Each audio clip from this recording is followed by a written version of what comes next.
in today's national dailies. Of course, there are quite a number of interesting stories on the papers this morning, and one of such is the ongoing collation of results at the U.S. presidential polls, which came to an end yesterday. The results have been collated, and some results of some states are already being announced.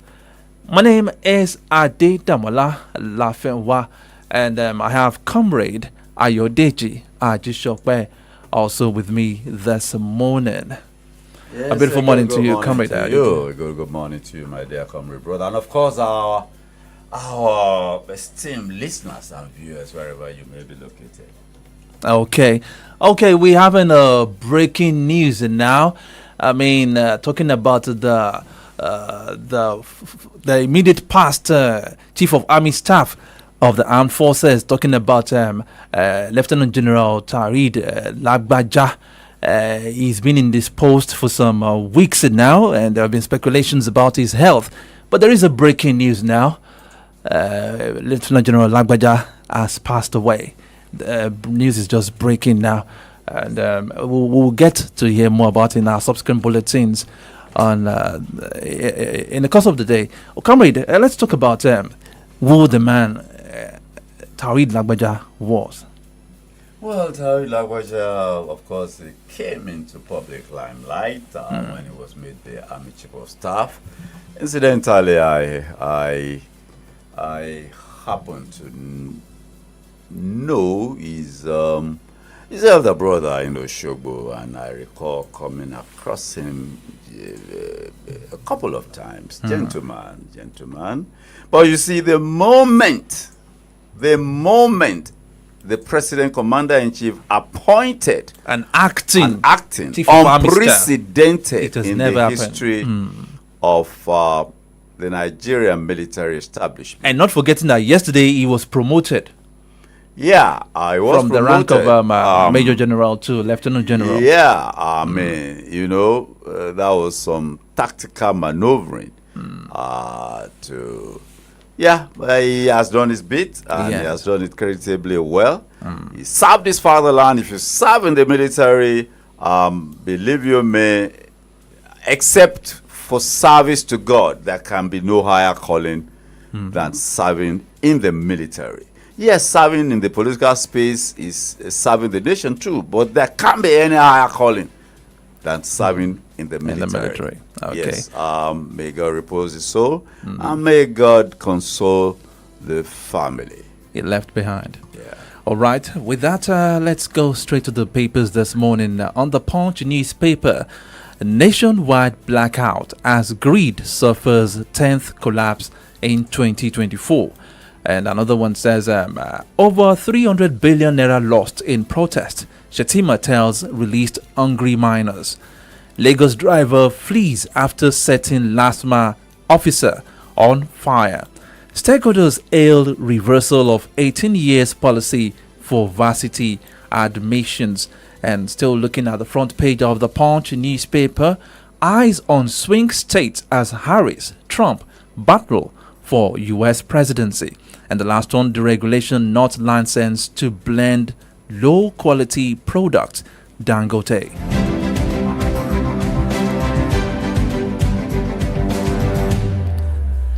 Looking at the Guardian newspaper this morning, cash and carry, public engagement debate fading as vote buying rules polls. 18-year-olds now eligible for tertiary education as FG reverses age policy. Rising energy demand, vandalism affecting grid stability, say experts. FBI warns of disinformation as Trump gives condition to concede poll. And still looking at the front page of the Guardian newspaper this Wednesday morning, minors freed on humanitarian conditions, says FG, as NAPS offers scholarships.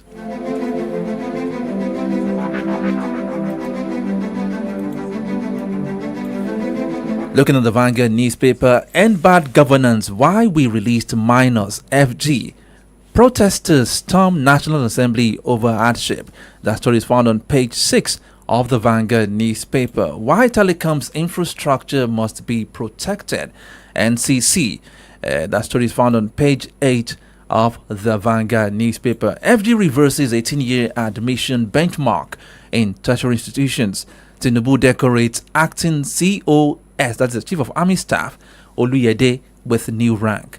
Ondo Guber, Ajayi floors Ayedatiwa in debate. PDP campaign cancel, and the rider under that, governor's performance excellent, APC. And looking at the last newspaper I have this morning, that is the Nigerian Tribune, FG reverses 18-year age limit for admission into tertiary institutions. And another one. What kind of a somersault is that? I mean, you're talking about the reversal. Exactly. What kind of a somersault is that? We will talk about that in the course of the program, definitely. Fear of post-election unrest in United States as tensions rise. Page 23 of the Nigerian Tribune has that story. End bad governance protest. Court strikes out treason charges against minors. IGP orders probe into their welfare in detention. And let me take a few more, three more stories now. LASMA officers set ablaze in Lagos. That's vicious. Very vicious. I mean, you need to see the video. Now, I'll still talk about that particular story too. And the last one I'll be taking. Tinubu promotes acting Chief of Army Staff Oluyede to Lieutenant General. And now that we got a breaking news that the Chief of Army Staff, that is Lieutenant General Tarina Luda, has passed away. Probably the acting will be removed from Oluyede's title now. The stage has been set. The stage has been set for him to become the substantive Chief of Army Staff. The stage has been set. All right, comrade, because of our time this morning, we have quite a lot on our hands this morning. Let's take a look at this gory incident that occurred in Lagos yesterday. It was reported that some LASMA officials stopped a particular motorist for committing the traffic offense, and in the middle of the argument, because he was resisting arrest, obviously, probably I should read a comment, the story. A commercial driver is on the run after causing bodily injuries to an officer of the Lagos State Traffic Management Authority in Mile 12 area of the state on Tuesday. The LASMA spokesperson Adebayo Taofeek confirmed the incident in a statement made available to Punch Metro on Tuesday. According to Taofeek, LASMA operatives had accosted the driver for violating traffic regulations, but he resisted arrest. He noted that in an attempt to evade arrest, the driver sprayed his vehicle, and some of the officers who had taken over the vehicle with petrol set the bus on fire and fled the scene. Let's on our Facebook page, the video is there. I would like to give a warning of our viewers' discretion. You look at the video, our Facebook page, you'll see the video of the incident. Now, coming looking at this, a driver setting LASMA officials ablaze. What do you make out of this? You see, the question is, what kind of training do LASMA officials get? You understand? I have encountered them on a couple of occasions. They apprehended a friend of mine and I, and they are always aggressive. They want to take the keys out of the ignition. They want sometimes they struggle with the steering wheels. We remain civil with them, and we told them that, you take us to your office. And of course, when we got to their office, I remember it was somewhere around Mushi. We got lucky because the officers were able to profile us.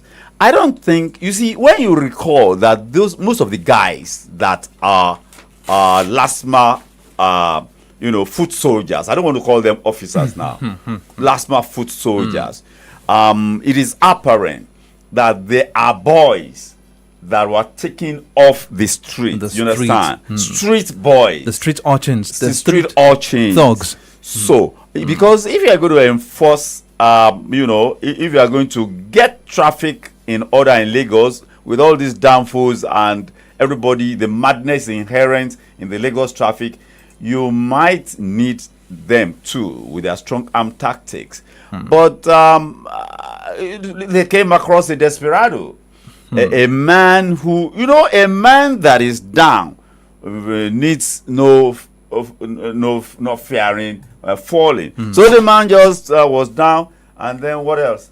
I mean, this is spectacular. This is spectacular.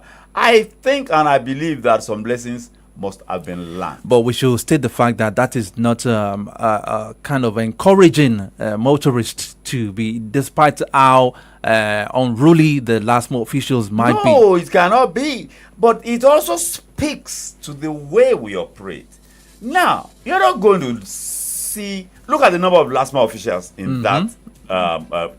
There may be look at them, about 6 or 7 on one driver. Now, there are no cameras, you understand? You see, our security agents, do you see them wear body cams? They don't wear body cams. They don't. Because of their own, the indiscretions that they commit to in the process of apprehending people, they will not. I think we should now insist about 8 of them. That we just counted that about body 8 cams of them. Should be worn. Body cams should be worn by our policemen and those security, whether traffic or whatever, so that it won't be the word of the accuser against the word of the accused. You've already stated it. If they are to wear body cams henceforth, I mean, we know that some of them commit some dirty things. So be it. If they are caught in their so they wouldn't want to be caught. Look, they must. That is the next level. They must wear body cams. They must. That will compel them to be civil. It will make them civil. Any report that does not include body cams will be unacceptable. Okay. And then the issue of having to physically apprehend people, I think we should go a step higher. Probably those that are giving them orientation are not doing enough. No, it's about somebody breaches the and because rule. This is not only peculiar to the last mile officials.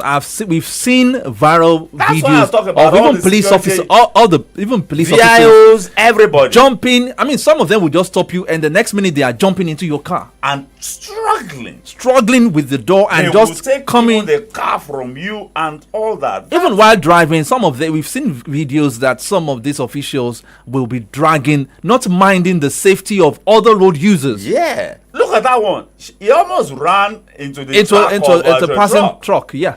So we must, and Lagos is a mega city. All these physical apprehensions. Look, take a shot of his plate number. If there are records, you understand? If the information given tallies, it has to tally. If it does not tally, that should be a crime in itself. If you give me your address as number 1 Sariyo Adebisi Street, and then it does not tally, if we look you up, that itself should equate to a crime. If you are moving, you leave a forwarding address and correct it on, you understand? I do. And these things should be enforced. Then people will know that when you breach the law, it is only when you breach the law and there are no consequences that things like this happen. Do you think people in Europe and America want to obey the law? Nobody wants to obey the law. Everybody wants to do what they like. But because they know there are consequences. Okay. Do you see people in Cotonou? Do you see them? On the streets of London, when you hear crack on your door, you know either a bill or something has been dropped there. Okay. All right, moving away from that story, on the front page of the Punch newspaper, another national issue now. Nationwide blackout as grid suffers 10th collapse in 2024. And there are some other newspapers that have different captions talking about that particular issue too. But let's look at it the 10th time this year alone. What is really happening and what is going on? Nothing strange, my dear brother. Nothing strange, nothing extraordinary. Look how old is this national grid that we're talking about. You can just compare it to the 5,000 kilometer network of pipelines that NNPC has. The only thing is that this one Look, when we stopped planning,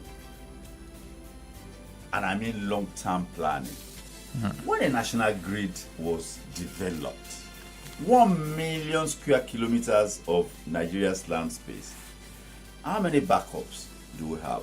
A man that rose to the level of assistant general manager, I can't remember the division now or the department, told me that we were operating what they call a single radial transmission.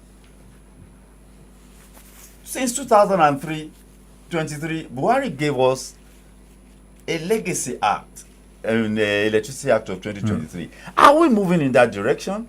But one major challenge why we are not likely to move in that direction is that investment. No investor will come when you are paying 68 naira per kilowatt per hour for power per hour. No investor will come. What is the average? You understand? What is the average? You understand? But we must do a transition. You understand? We need to do a transition. Some people are willing to pay. If people are willing to pay, come and invest. You understand? Come and invest. Oh, the environment is hostile to investment. But what people are demanding is that, okay, you want to bill us, provide service. This national grid cannot carry 6,500 megawatts. And where is the bulk of the power being used? The southern parts, let's not deceive ourselves. And the rural areas, there's a rural electrification board nationwide. And it is even in many states too. Oyo has one too. I don't know whether it is still functional here. Because even do people pay? A rider is even saying that generation has dropped to 0 megawatts. 20 gencos affected nationwide partial power in southwest. Who pays for the power that we see when we travel between those small towns and villages? Who pays? Do you see meters there? You're traveling to the north, hundreds of kilometers. You see power being supplied. Do you think, go towards Abeokuta from Ibadan here, just as soon as you get outside of your state boundary, which is just 13 kilometers, Bakatari, as soon as you outside Bakatari towards do you see meters there? Do you see meters there? Who pays? I lived in a house in the 80s, in a brand new house on Ring Road, off Ring Road. There was no meter in the 4 apartments. Somebody was telling me that in Bodija, old Bodija, that she does not have a meter. This last week. Talking about this metering through, it's in the news this morning. Payment for meter replacement, FG stops discourse. And rider Why should we pay for the meters? Does it belong to me? That is the problem. Now, the FCCPC, they're saying no to exploitation of consumers. Of course, I didn't pay for the meter I got. I didn't pay. They came after us, and it almost even became a subtle threat. Well, somewhere in my area, I know a particular building that they're having issues with the discos now because they are enforcing that they must pay a certain amount of money for their post-paid meter to be replaced with a prepaid meter. Well, I didn't pay. I don't know which territory or whatever. Are Nigerians supposed to pay for those meters? It is not nice to pay. Does it belong to me? That's the question. Is it my property or the property of the disco? Most times they say the landlord should pay. Who owns the meter? Is it my property or the property of the disco? So these meters should be given free of charge. The question we should address is who owns the meter? You're providing me service. The meter is part of the service you are providing me because that's the means by which you will measure the services. It doesn't belong to me. I might want to change. Okay, what if there are many service providers in Ibadan and I want to change my service provider? I guess that's why the federal government is stopping the discos now, because they're saying payment for meter replacement, they should stop that. Let's use the SIM cards. We're not supposed to pay for those SIM cards, But we are paying for that. We're paying. When they started out, you remember, I paid about 20-something thousand for my some even paid more. Now people pay 500, 300 or whatever they pay now. I heard they're paying about 100 naira now. Does it belong to me? It's a means by which you are getting your service across to me. Without it, you cannot get your service across to me.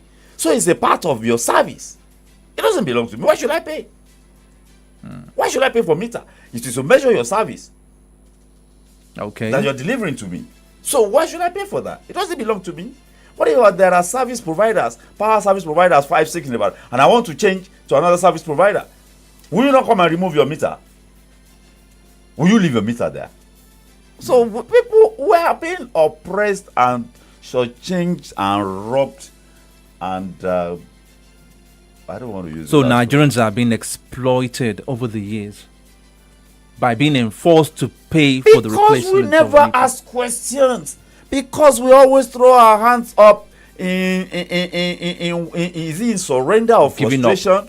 That you hear people say things, the pressures. Because we never look. Let me tell you one thing about us in this country: we do not want to go through processes. We never want to go through processes. We want things done. That is why we see the impatience that we exhibit. We don't even seem to understand processes. And those who understand processes never check people out if they want to go through processes. Nobody. They want to subvert. They want to circumvent. That is why people. We don't want processes. We just want the result. How do you get result without processes? Where is that done? All right, still on from the Daily Zone Solutions 93.9 FM. It's about 6 minutes to 10. And before we go into politics, because we'll be speaking with Professor Olu Ojedroko, a professor of law, ethics and international relations, and the Dean of Faculty of Law, Leeds City University, on the program this morning, particularly to talk about the U.S. presidential election, the dynamics in the U.S. presidential election. But before we go into politics, there is this particular story I'd like us to talk about. FD reverses 18-year admission benchmark in tertiary institutions. And I remember while I was reading the headlines, you said what kind of a somersault. What does it surprise you? It doesn't surprise me. Look, there's a 16-year-old girl that I kept telling just a few weeks ago. Go and pursue your admission. In the middle of it, or when the admission is almost over, you will have had it should be they even announce this once. Sometimes they will not even announce it. But what could have prompted this controversy that they must put a benchmark on the... Why is that where you are supposed to put the gate? No, okay, now we are traveling from Lagos. You're not supposed to travel on this side. Then they didn't put a gate there. They didn't put a gate in the middle. You now get to Ibadan, they say, no, you're not supposed to travel that way. You have to go back to Lagos and take the other way. What kind of ambush is that? That's the way we are. Look, it is at the... Why can't you put an ambush at the end of the road? When admission into primary school, admission into secondary school, these are where you are supposed to put the check. Because we have quite a number of students or pupils, primary 3 pupils, writing common entrance examination. It is going on even here in Ibadan. I know some schools that once you get to, even some parents too, once their child gets to primary 3, primary 4, they are already in a rush. And these kids will not be maybe more than 7, 8 years old. Let them go on. Because they don't know what education is about. But shouldn't that be where the check should be placed? I mean, there should be an age limit at that level before you can write the common entrance examination into the secondary schools. I was told of a school and where the proprietor agreed that children are certain, they should be taken to the secondary school. They should allow them in primary 4 to write common entrance exams. And I said, so why is the proprietor allowing that? He's saying they will take their children away. I said, okay. So because they will take their children away.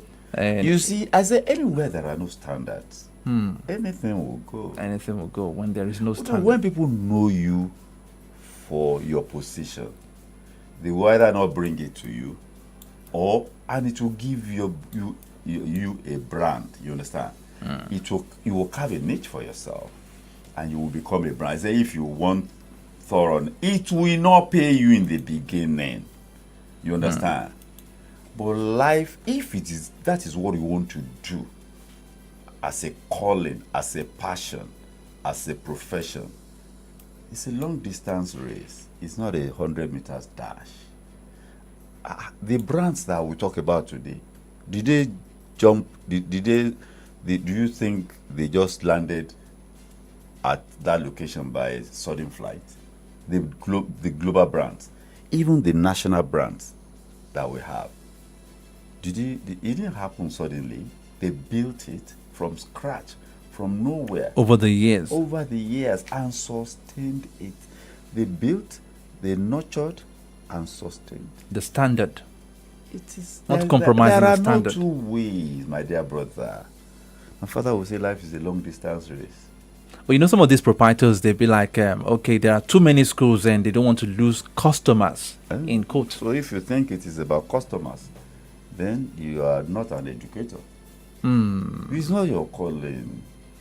Because it goes beyond the age. It has to do with the mindset. Is not. I tell people, they say teaching profession. I said, okay, it's a profession. But if you are not called, in this teaching profession, we see people going beyond the call of duty, bending backwards, even over and backwards. And you will wonder that, are these teachers? What's their? Those are people that are called to impart knowledge. They say teaching. It's not teaching, no. It is not teaching, no. It is impartation of knowledge. And it is not book. People think education is about book. Education is beyond book. Okay. All right. I think in a short while we'll be reaching out to Professor Oluojedokun to talk more on politics, especially the U.S. presidential election, the dynamics in the U.S. presidential election. And there is this particular story on the front page of the Guardian newspaper talking about the fact that our election in Nigeria has become cash and carry. When we'll come back, we'll be saying it now. Okay. When we'll come back. Okay.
is a place full of comfort, so beautiful with serene environment, good ambience for relaxation, complimentary breakfast, free internet service, and 24 hours electricity supply with maximum security guaranteed. No doubt about it.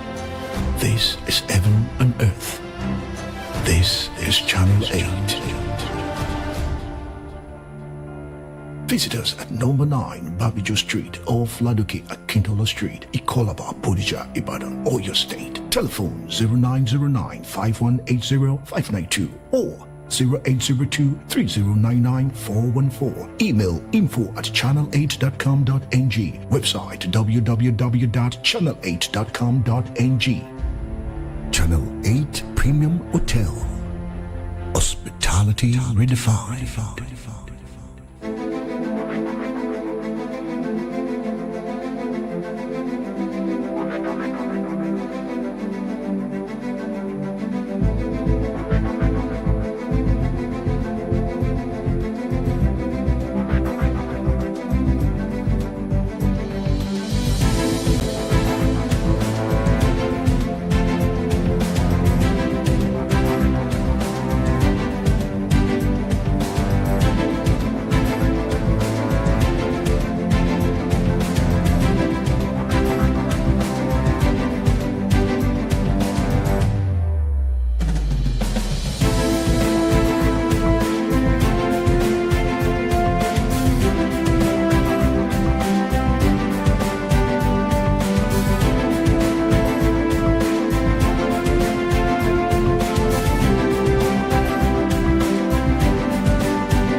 have a professor with us, joining us virtually this morning. And we have Professor Olu Ojedokun, the Dean, Faculty of Law, Leeds City University. And he's joining us virtually this morning. A beautiful morning to you, Prof. Yes, a good morning. Just to correct that, former dean. Okay, former dean. Okay, yeah. Former dean, Faculty of Law, Leeds City University. Okay. Yes, of course, with the multidisciplinary qualification, law, ethics, and international relations, and of course, the Vice Chancellor designate. And I would like to say congratulations to you on your appointment as a Vice Chancellor designate. Yeah. Thank you very much. I appreciate that. All right. Okay, now let's talk about the dynamics in this presidential, U.S. presidential election. I mean, looking at the result, I'm sure you're already following the results now. To so many people globally, they never expected. They were thinking that probably the results will be a kind of a tight result, but with the margins we are seeing, Trump seems to be going against all odds. What do you make out of this? Well, the main factor, the X factor in this election were the Hispanics. The blacks predictably went with Harris, and of course the female went with Harris. But when we look at the Hispanic vote, and of course the majority of the whites who are in the rural areas, the Central America, they stuck with Trump. And if you look at the margin, you will see that Harris did worse than back did 4 years ago. I mean, people were thinking that, you have the blue states and the red states. What do we mean blue states? Blue states are the traditionally leaning democratic states that they've won in half a century. And of course, the red states are the Republican states that they've won in almost half a century. And then in the middle, you have the swing states. So the elections are always decided on the swing states. Unfortunately for Harris, the swing states, Trump was able to carry those swing states, even though narrowly. There's Georgia, there's Pennsylvania. Yes, I don't know about Arizona for now, but a number Michigan is going to Trump, North Carolina. Yes. So all the swing states, which we thought, would move over. There was even an announcement at a point in time 2 days ago that Iowa, had moved over to Harris camp, but it was really appeared to be a false alarm. And I think what's happening in America is that they're not ready. They're certainly not ready for a black woman. And many of them believe the rhetoric that once you allow the Democratic Party to win again, particularly a person of color, then what is likely to happen is that they may never get the chance again to regain power, because it's about demographics. So it's not about the principle, because in any ordinary sense, Trump being a convicted felon should not even be in contention. I mean, even electorally, he shouldn't be in contention. But he's white, he's male, and he speaks to the issues that they're concerned about. And the issues they're concerned about are, number one, immigration. And they feel they're being swamped. And they feel that in a generation, they may not have the opportunity again, you understand, as short at the presidency. So those kind of dynamics are what has been going on underneath. And I must say that I myself, I was aware of them, but I was surprised as to how prominent, how pronounced they came to play in this particular election. All right, let's look at the personalities of the two individuals candidates. Kamala Harris happens to be an accidental candidate, and all through the campaign, she looked temperate, controlled, and not particularly aggressive. But the personality of Donald Trump, abrasive, but is that attraction in that kind of personality to, the supremacists and those who believe in him? Is his personality an attraction about leadership and whatever? Well, what I would say first and foremost is to note that Kamala Harris had less time to introduce herself. You said she came in as an accidental candidate, so she really had little time to introduce herself. Having said that, she had the overwhelming amount of endorsements from celebrities and in terms of the finances. And of course, the elite supported her. it was quite clear that the elite were behind Harris. But the elite do not decide the elections in America. They're decided mostly by the people in the rural areas. When we talk about the temperament, it's quite clear that Trump was brash, sometimes very forgetful, sometimes rambling. But that didn't really matter because the dog whistle, which was immigration, which he appealed to, which he spoke to, was the concern of the people. And, I don't want to say it in the way that is not very, very cultured or not very, very nuanced. In a nuanced way, he's also maintaining the hegemony, the white hegemony, you understand, the Western hegemony as it were. And their fear was that hegemony might be lost. And so even though... White supremacists. Ready? White supremacists. Yeah, they call it that, yeah. Even though the person was brash, he was, some would say tacky, some would say insultive to women, and so on and so forth. At the end of the day, it didn't really matter to those people out in the suburbs. There's nothing that Trump could have done, you understand, even commit a crime, which he was convicted of. 34 convictions. Yes, there's nothing he could have been done that would have affected or changed their opinion. That's why it was even in contention. Somebody asked me the other day when I was saying that Kamala had a chance. He said, look at it. He said, in a normal election, should Trump even have a chance at all? The fact that he has a chance tells you that he's going to win. That's what the person told me happens to be the reality. Now, talking about the return of Trump, how will that impact, the leadership role? America is the leader of the free world, as they say, and the global police. How will his personality impact the relationship of the United States as the leader of the free world, the G7, and Europe? How will that impact? Let me just put it straight like this: is the world ready for the return of Donald Trump?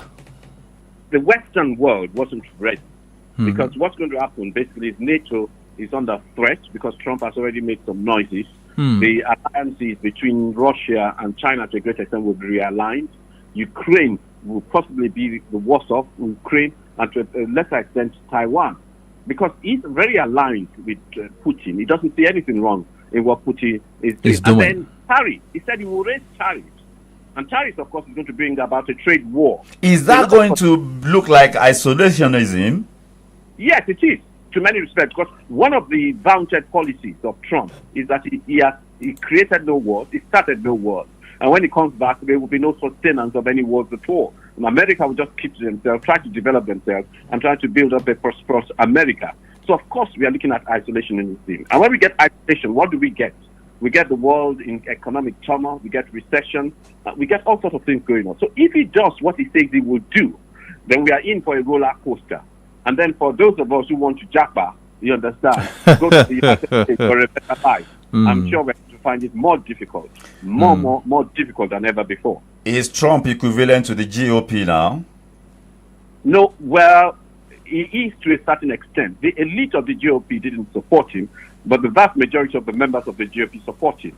So, of course, he's equivalent to them. He spoke their minds. He felt their pulse.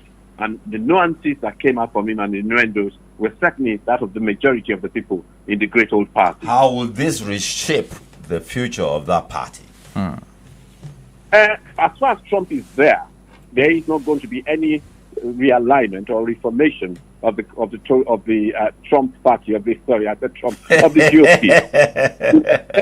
He's a Trump party for the next 3 years. I say 3 years because 18 months down the line towards the election, people will begin to realign.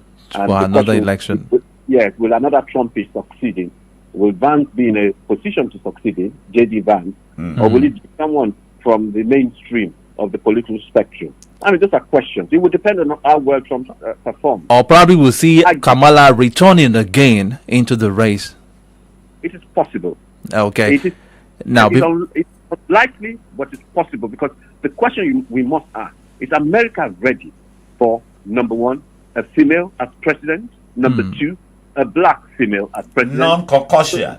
Because we had Hillary trying our best years ago, but she failed. She couldn't. Now we have a black female again.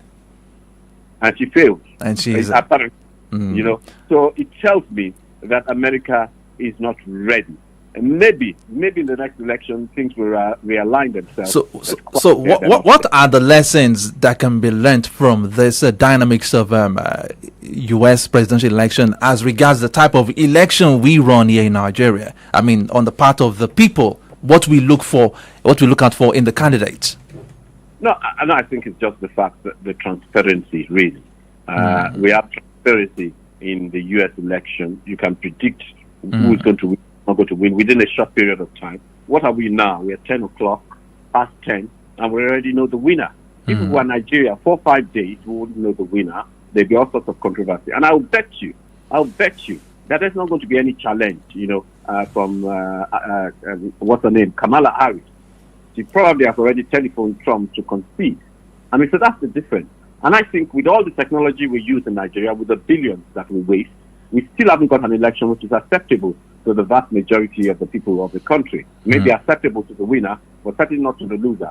And the problem in Nigeria is that the winner is not necessarily the majority person.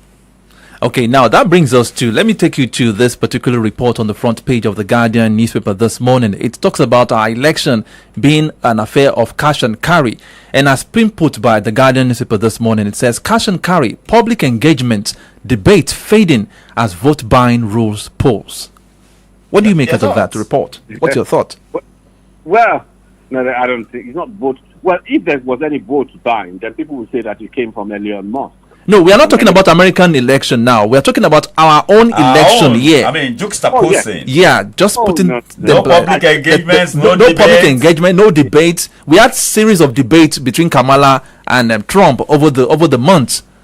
Well, the main runner for this election, the last election, which was President Ashimolowo Bola Tinubu, never engaged in any real debate.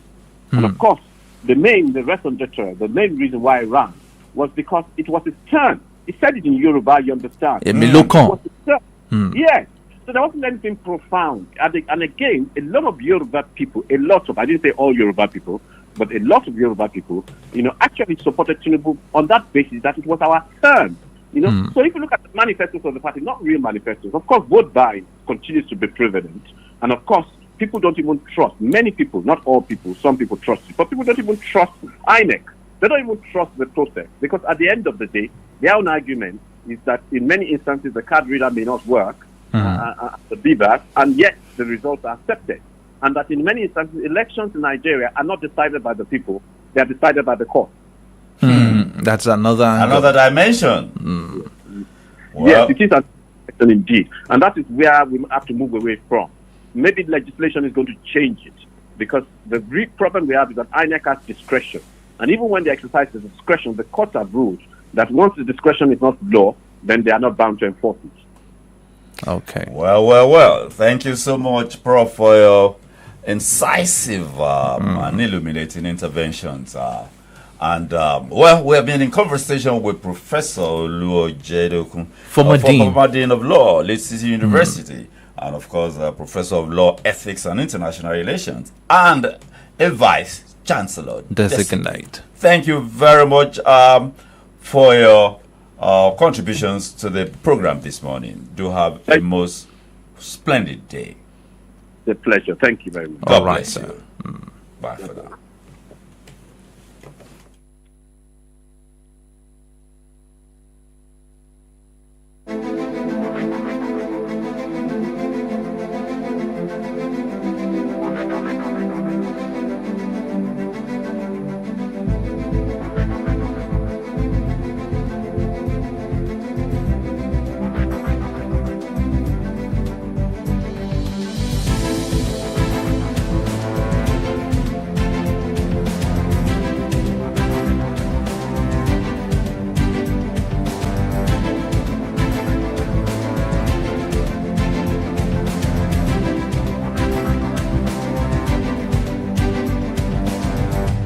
It's 17 minutes past 10, still on From the Dailies on Solutions 93.9 FM. Talking about different stories in the papers this morning.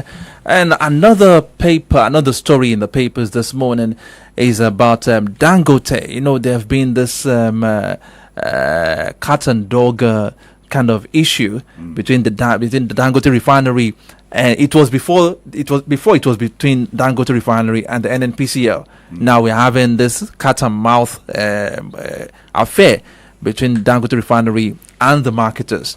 NNPC is still involved. NNPC is still involved. Okay. Now Dangote is saying something here: deregulation, not license to blend off-spec products, says Dangote. And Dangote is insinuating, yesterday we talked about the fact that the marketers are already saying that they can get imported fuel at cheaper rate. But Dangote is insinuating that those cheaper petrol or cheaper fuel you're bringing in are substandard. Why is he saying that? Well, that is what he's saying. You see, that's the marketing orders. But they're already marketing him too, saying that his own products are too expensive, that they would rather prefer to import. That is why the market has been. That's why I called it cat and mouse. Affair. I think it's purely business. I mean, this is competition. If nothing else, this may, after all, be good for the Nigerian, the one that is at the retail end. Now, Dangote is saying many factors. I'm going to lay them bare. Dangote is saying that he's selling at a rate which is the international template. Now, let him bring out his template. There are some additions on his template that are not supposed to be there. Let him bring out his template. NNPC brought out the template. Let Dangote bring out his template. He's talking about international pricing. Should Dangote be talking about international pricing when the issue of freight may be out and of the question, and some levies and taxes have been taken off him, and some waivers he must, tax holiday or whatever, that he must be enjoying because he's producing domestically? So with all that, we should be getting. Now let us now establish the issue of subsidy. Okay. NNPC CFO came out and said, "This is the transaction we made. This is the profit we made." The government said we should be selling to people at 600 naira when they were the sole importer, but the landing cost was 1,200. So if naira is exchanging for 1,700 naira now, and the landing cost, we are told, is 907. So how could the landing cost have been 1,200 months back when the exchange rate was not as high as that? Is that not looking like a scam? Subsidy was being paid. Is that not looking like a scam of like 400 naira on every liter? No. They say, Dangote is shouting that they are renting some tank farms. They want to blend. He says the regulator, the midstream and downstream regulator, does not even have a laboratory to test the quality. Dangote is claiming that his PMS is colorless and it is the best. The best quality. No, I don't think that is the color. If that is color of, they add additives to identify PMS and all of that. That is not the standard color, in quote, of PMS globally. He wants to reduce cost. That's why he didn't use the additives. That is a part of cost reduction in itself. So all these things that Dangote is saying is to say, somebody was saying Dangote should be patriotic. I'm not saying Dangote should be patriotic. You understand? Dangote should let us have his template. NNPC put out a template. Let's have a template. Before now, some Nigerians have been bringing out speculations that is Dangote not going to try to monopolize the oil sector just like he did in some other sectors that we know already. And with what is happening now, what is playing out now, Bua is building a refinery, not as big as that. But the fact is that Dangote is a businessman. He says he's going to be selling to other African countries. Let him sell to them. But we thought the arrival of Dangote refinery will bring a kind of a relief What kind on of relief? Nigerians. What relief were you expecting? We get it at cheaper rate, but the Why marketers did you assume you will get it at the cheaper marketers. rate? Okay, now look at you stated them out now that he's been given tax waivers and some waivers, at least to bring down the cost of his Not to production. bring down that he is entitled to by where he is a free trade zone, and of course an investor of that magnitude. Shouldn't that reflect in the outcome or what he's putting out? That is why we say, look, everybody, Dangote himself wants subsidy. Let me tell you, Dangote himself, he desires to be a part of the subsidy regime. And I don't think he's even producing enough. Yet, the fact is that this is an open market now. The only thing I don't like is that if Dangote is producing enough, and if those guys they can bring him cheaper PMS, let them bring it in. Let it be subject to scrutiny in terms of testing for sulfur. It is basically about sulfur content.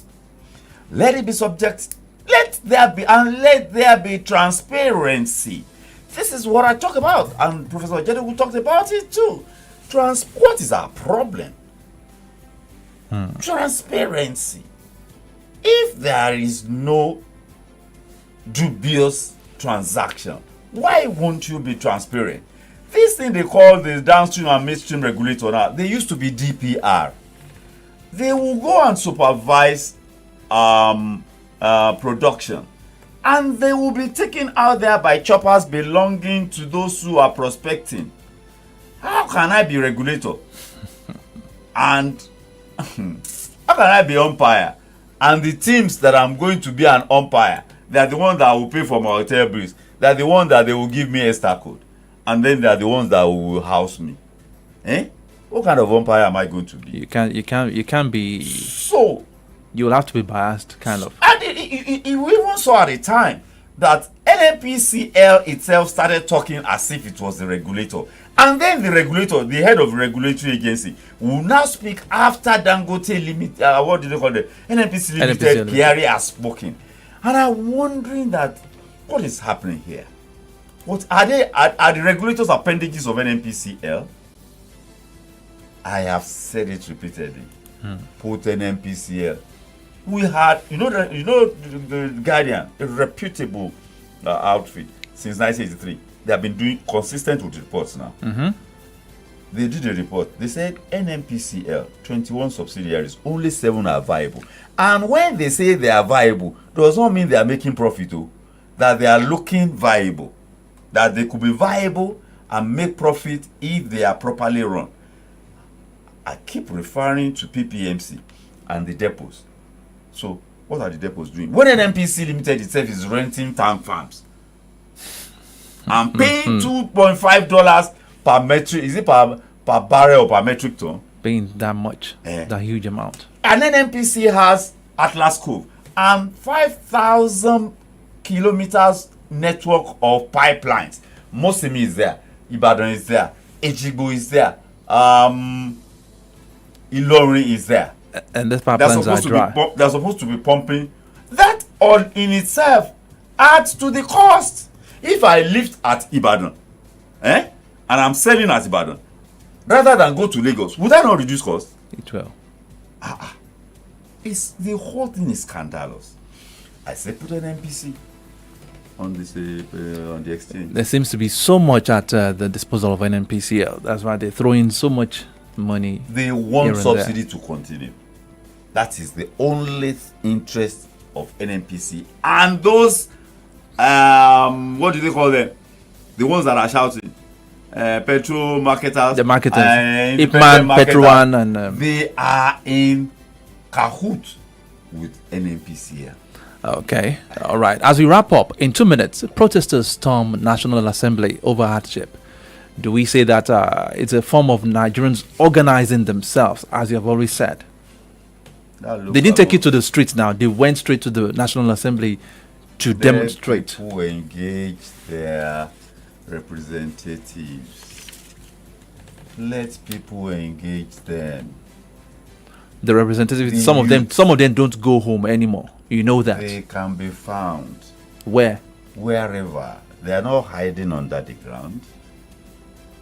They are not hiding. Constructive engagement. In 2 minutes, let's wrap up. Youth were here on Sunday, and one was telling us, rather than making demands, do this for us, do this for the Ajubu, do this for your constituency, not the constituents. They are addressing stomach infrastructure. They are not addressing the future. They are addressing their palate. They are not addressing the future. That is why some people ate Nigeria's future by borrowing money with crude still under the ground. Okay, that's the much we can take today. Comrades, thank you very much for being a part of the program today again. We'll be back again tomorrow morning for a fresh edition of the program. Thank you very much. Okay, I'll leave you in the hands of this particular music. I just stumbled on the music this morning. I've been listening to the music for quite a number of years, but I listened critically to the words of that song. It was done way back in the year 1989 by late Ashimolowo, saying that give me a little sugar. And I was able to interpret the song to be saying that Nigerians are not asking for too much. We don't want the cake. Just do the needful. Just do the normal thing. What we should be benefiting from a working government. And that is what the song is trying to say. A working government will include working people. And when I say working people, people that are engaging the people they put in office. Okay, Nigerians will continue to ponder on that. One day we'll try to organize ourselves the right way. Or else we're not going to go far. All right, my name is Adedamola Lafenwa, wishing every one of us a winning Wednesday. This is Ashimolowo, give me a little sugar.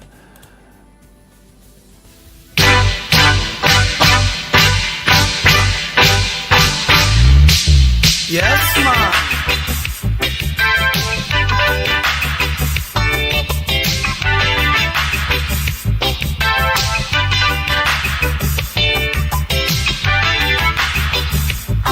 Oh, just see them coming, see them lying.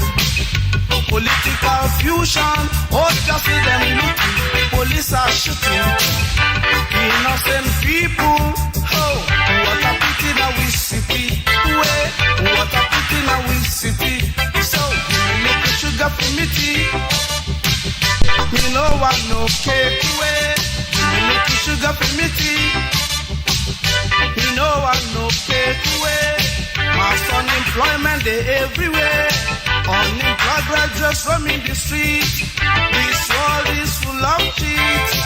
Oh, what a smelly. Give me make sugar for me tea.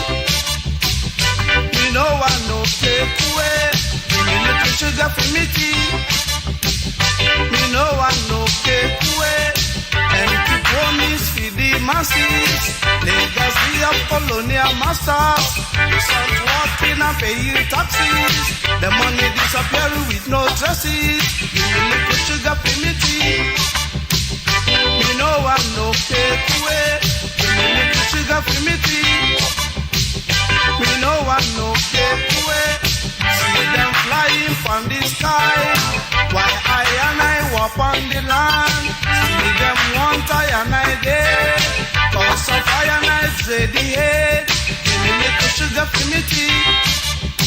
Me no want no take away. Give me little sugar for me tea. Me no want no take away. Ooh, me no want no cake. Chill with, ooh, me no want no cake. Chill with.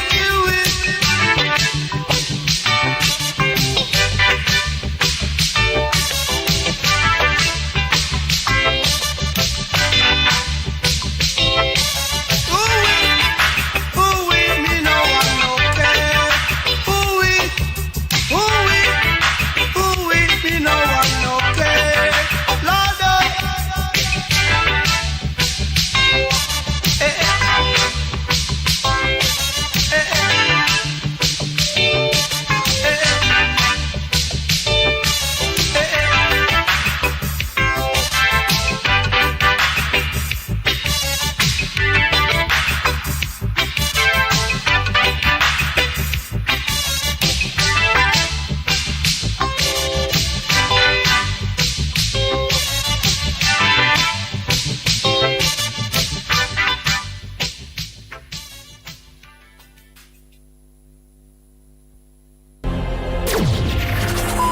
is all about information, education, and entertainment.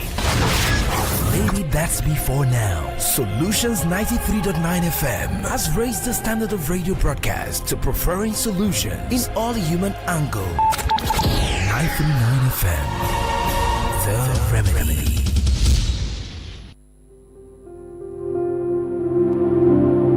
Get ready for an exciting and impactful session with Pastor Matthew Ashimolowo, President, Christ Compassion to the Rural World and the convener of This Is Love Ibadan Crusade on the program Moments with Pastor Matthew Ashimolowo on this dial, Solutions 93.9 FM, this Wednesday, 6th of November 2024 at 11 a.m. It is a moment you don't want to miss.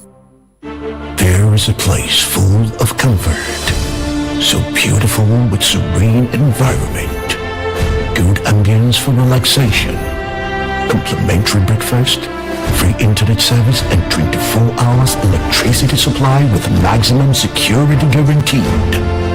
No doubt about it. This is heaven on earth. This is Channel 8. Visit us at number 9 Babijo Street off Ladoke Akintola Street, Ikolaba, Bodija, Ibadan, Oyo State. Telephone 0909-5180-592 or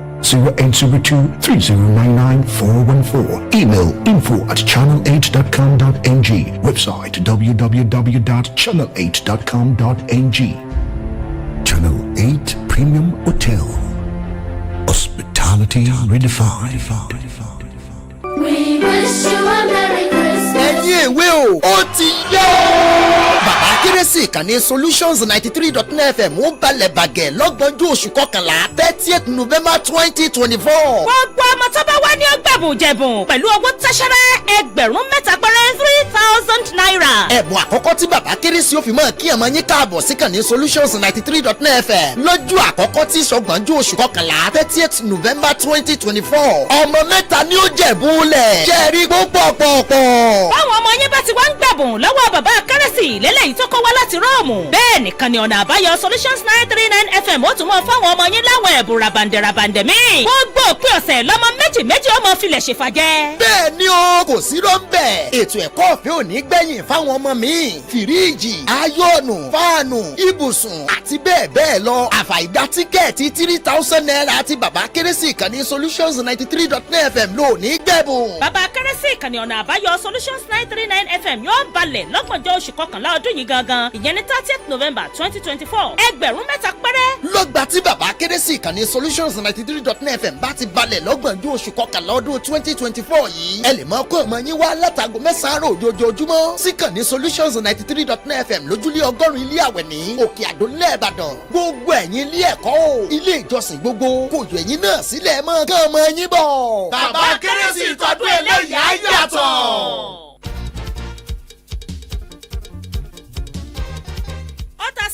Àmọ́ kò náwó ọ̀rẹ́ rẹ̀ ó tiẹ̀ pẹ́ tó fi dìde. Ìṣe wa ní dìde. Nígbà gbogbo ẹ̀kan wàá dàrú dàpọ̀ kò tiẹ̀ yé wa. Ibi tí wọ́n ti jóná hàn fún pọ̀. Àga náà wọnú ara wọn. Láwọn èèyàn ń ṣubú jẹ́ ń dọ̀bẹ̀ síra wọn la. Ó sún mi o, ibi àti